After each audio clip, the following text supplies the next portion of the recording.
We go from the great message that Tanya brings with her music to the great message that Sandra always brings with us. And she's strapped up. I was really enchanted by the way she's got her mic pack hooked on there. We love her. Thanks. Sandra Malbon.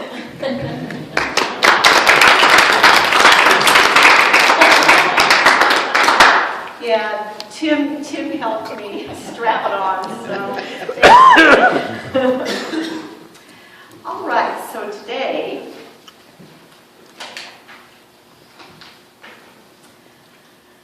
good morning. Good morning.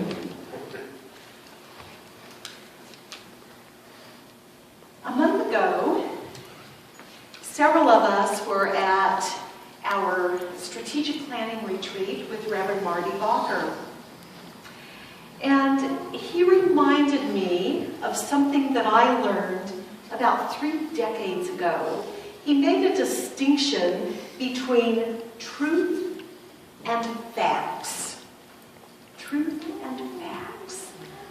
Yeah, that is powerful information. So that's what we're going to explore today. And he asked a question that I want to in turn ask you.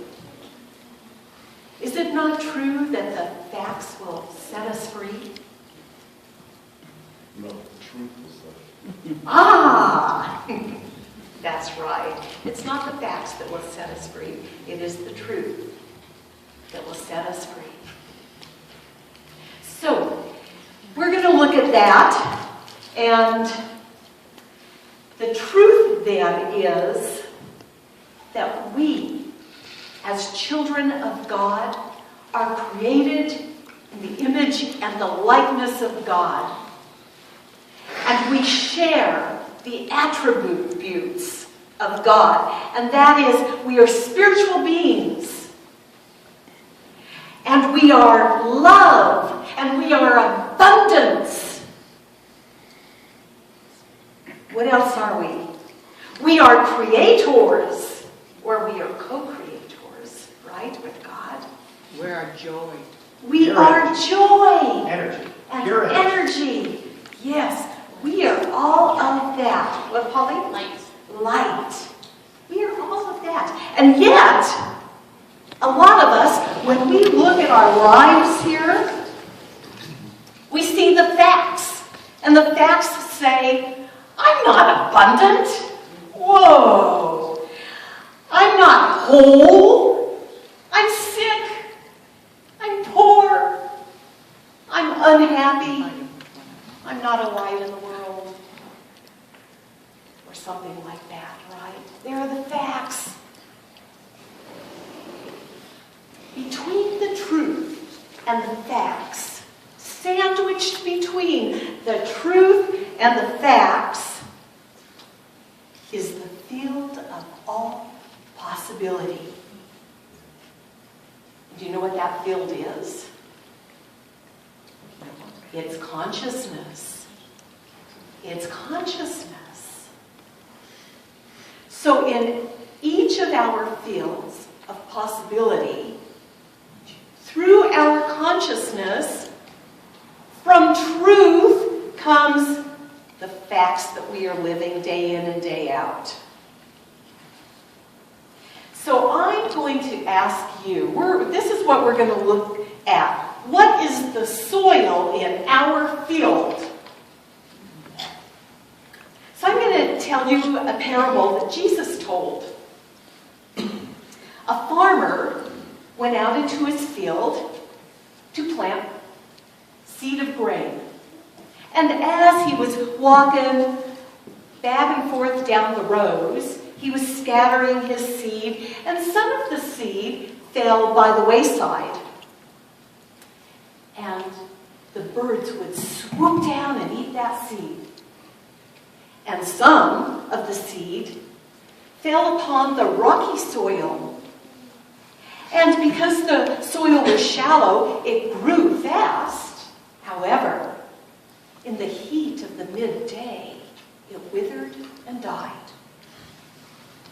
And some of the seed fell among the thorns.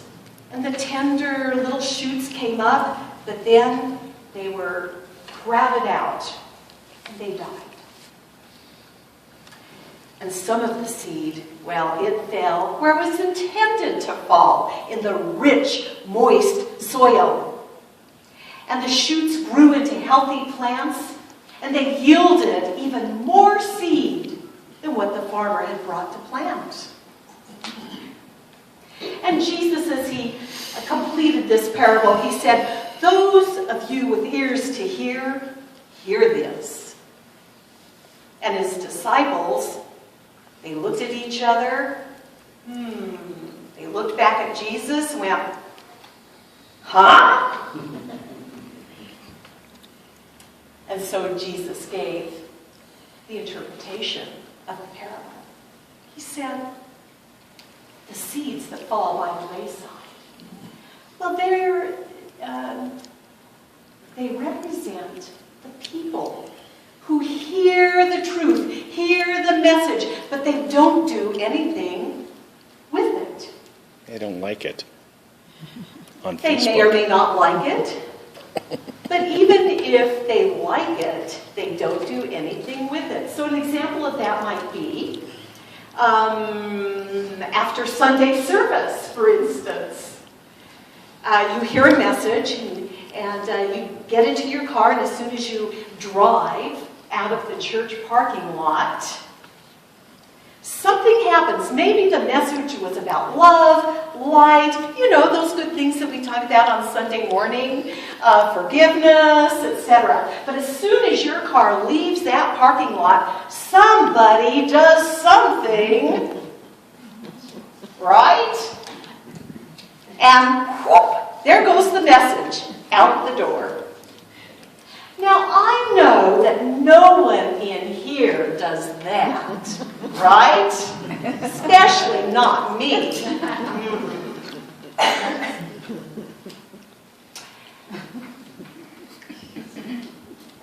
So be aware of the soil here. It might be in your field. So back to the parable. Then Jesus said, the seed that falls upon the rock. Well, it's shallow, you see. So the seed is accepted. It grows, but the people that this represents, the people, when adversity comes along, they may lose their faith. Because it's shallow, it's not deep. So do we have rocky soil going on? How deep is our faith when we're up against adversity? Then the seeds that fall among the thorns, well, those represent the people who, they get distracted, you see. The thorns are about the distractions of the world, like worry, or maybe the way that some of us numb out instead of being set free by the truth. Anybody else? Anybody? I know nobody here. Nobody here has any numbing out seeds, right? Or thorns? No. And then finally, the seeds that are planted in fertile ground, they grow strong and healthy. And when we are in fertile ground, this is when our blessings, we get our full measure of blessings that's available to every single one of us when we plant in good soil. So my question to you is, what kind of soil is in your field of possibility? Now, I believe we have all four kinds of soil in our fields. Really, the question is, where are most of your seeds planted? Do they fall by the wayside? You don't even do anything with the message of the truth? Or are they shallow? And so you fall apart. You have doubt, maybe, when a challenge comes along. And you lose your faith. Or is it among the thorns and you allow yourself to be distracted and numbed out? Or are we in healthy soil? So what kind of soil are most of your seeds planted in?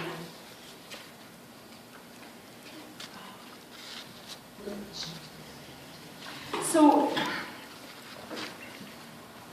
when we're going to work with a few minutes with the truth and the facts.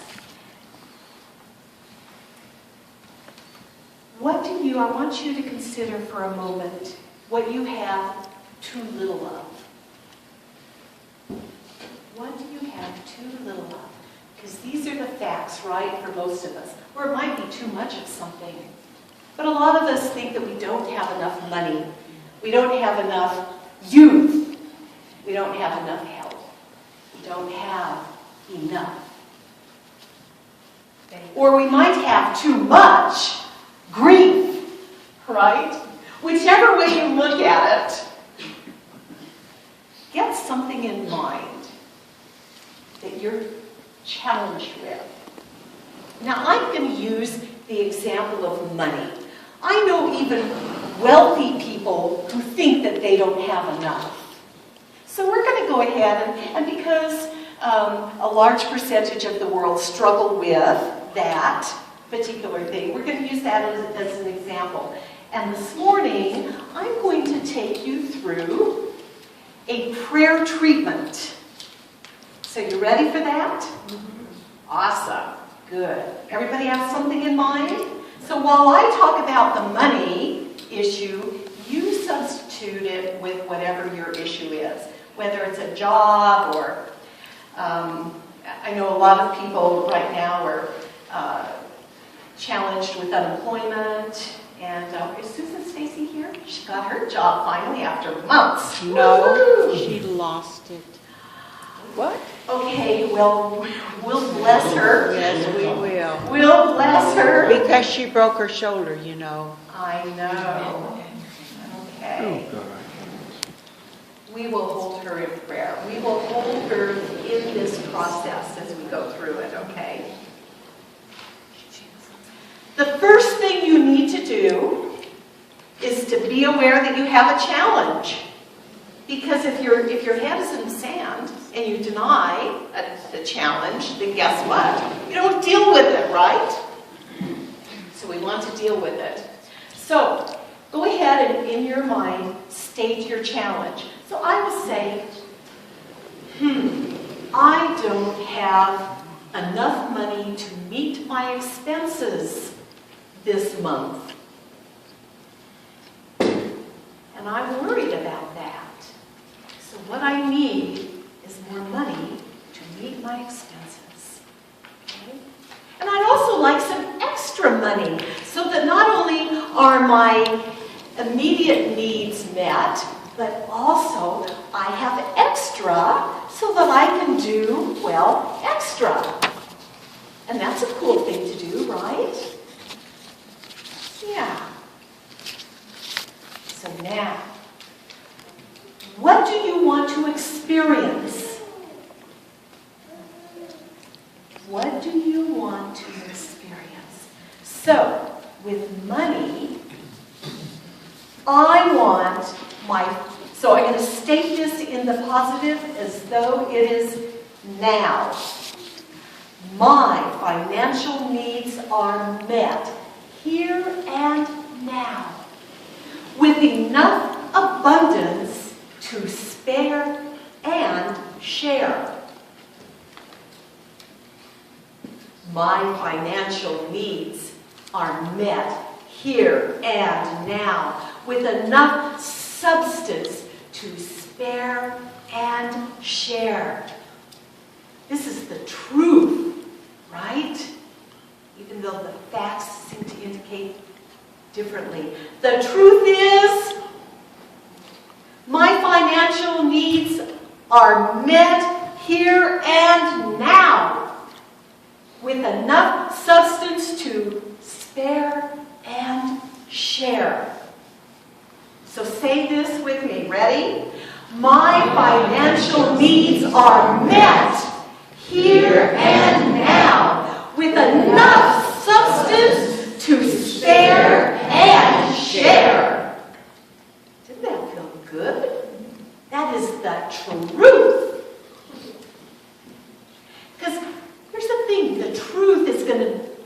condition our soil in the field of all possibilities. That's what we're doing. We're conditioning the soil to make it good where we plant our seeds. So now comes the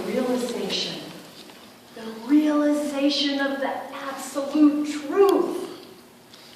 As a child of God, I am an heir to all good. I am one with God, and I am one with abundance, and I am one with wholeness.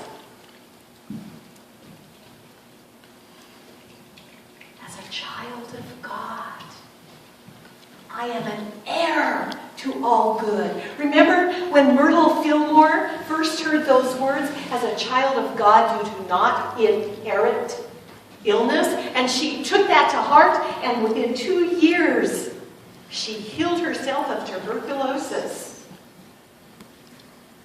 Because she knew that as a child of God, what she did inherit, is that right? Inherit? Okay, inherit.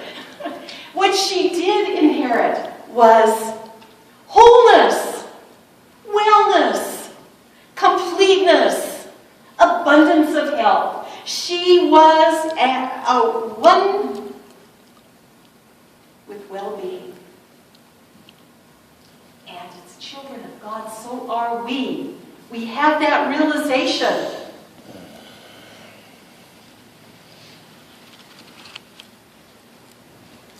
I recognize and accept this truth now.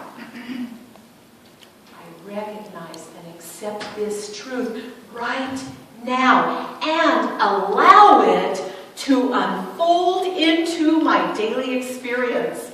Just allow it to unfold into my daily experience.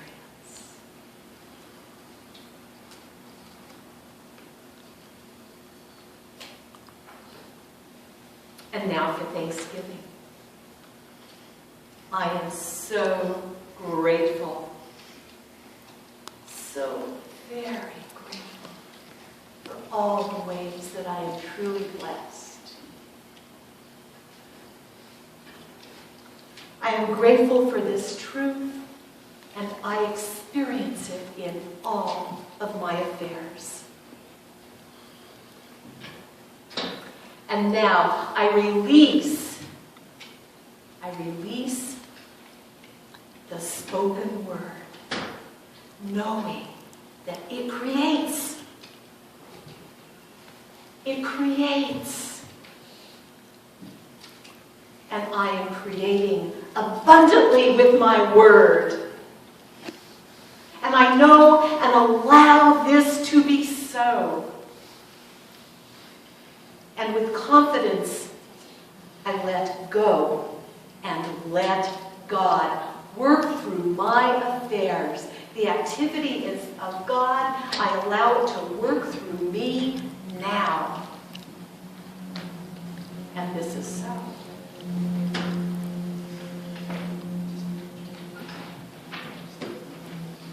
If every day you will condition your field of possibility, just as we did now, guess what? You are going to change things around. You will not have rocky soil. You will not have thorns in your field. You will have rich, nutrient-full soil. Isn't that what we want? So keep this in mind when you leave today. Don't let this message fall by the wayside as you're leaving the parking lot today, right? Keep in mind, what is the field of my, what is the soil of my field of possibility? Let's enrich it so that we are no longer caught, trapped in the facts, but we know the truth. The truth.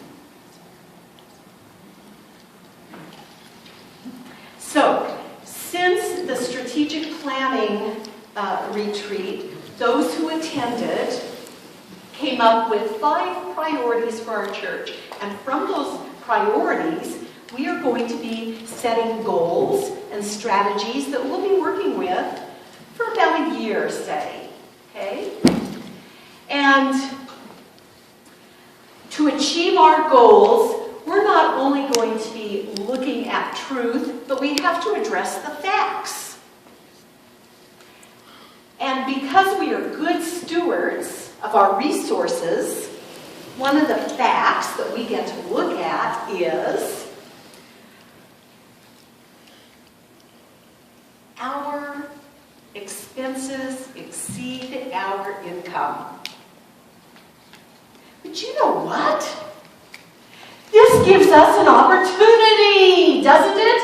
What's the opportunity, folks? Change it around. Yes.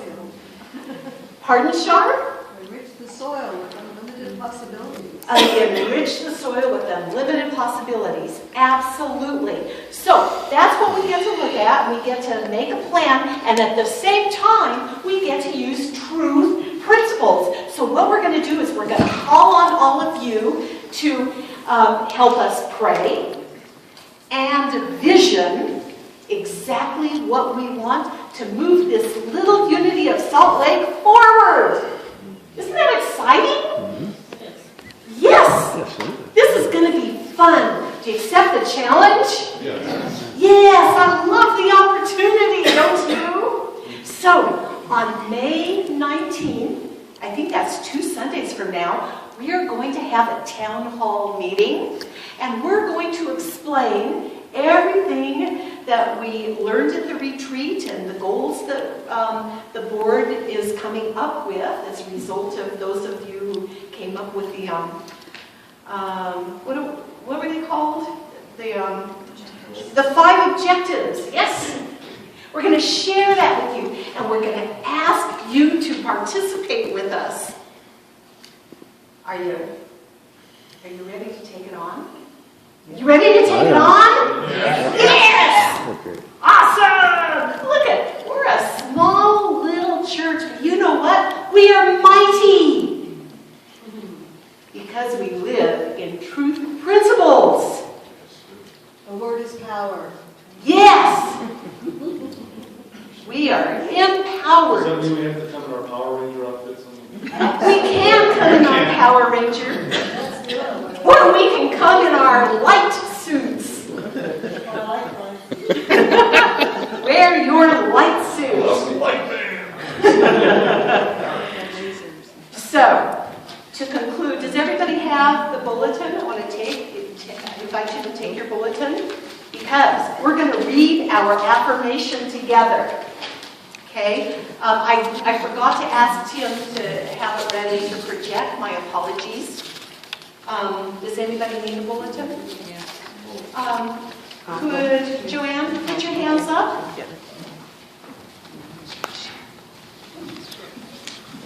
It's important that we all read this. And you know what we're going to be? We're going to be reading affirmations.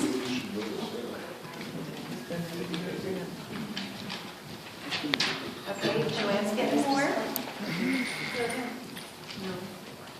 Our affirmation at the bottom of the front page.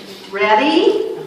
Centered in God, assured by faith, and prospered by divine love, we lovingly move forward, committed to our spiritual growth and to the service of humanity as we build unity together. Yes. And so it is. Okay, everyone, watch, and please come to the town hall meeting. Okay, it'll be right after service on May 19th, and we have a lot to share with you. I have to tell you. Just in the next 5 minutes. I just absolutely love every single one of you. Every single one of you are so precious. So utterly precious.